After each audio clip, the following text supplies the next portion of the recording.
வணக்கம்ப்பா. நம்ம உடம்புல உள்ள ரத்தம் பூரா ஒரு சுழற்சி இருதயத்தில் போய் சுத்தமாகி ஆக்சிஜனை வாங்கிட்டு நம்ம உடம்புகளில் கொண்டு எல்லா இடத்துலையும் சேர்க்கறதுக்கு அந்த 3/4 மணி நேரம் ஆகும்ப்பா.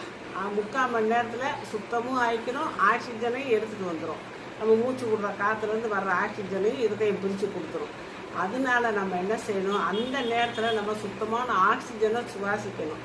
அப்படிங்கும்போது அந்த 3/4 மணி நேரம் நம்ம நடக்கும்போது நம்ம கெண்டைக்கால்லேருந்து அந்த சதை அப்படியே எம்பி நம்ம காலில் இருக்க ரத்தத்தை மேல் நோக்கி இருதயத்துக்கு அனுப்பி அந்த ஆக்சிஜனை பெற வச்சு ரத்தத்தையும் சுத்தம் பண்ண வச்சு இவ்வளோ வேலை இருதயமும் அந்த கெண்டைக்காலும் சேர்த்து அந்த வேலையை பார்க்குது.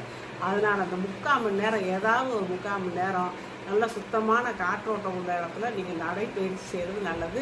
தினமும் செஞ்சீங்கன்னா அன்னைக்கு தேவையான ஆக்சிஜன் கிடைச்சிடும்.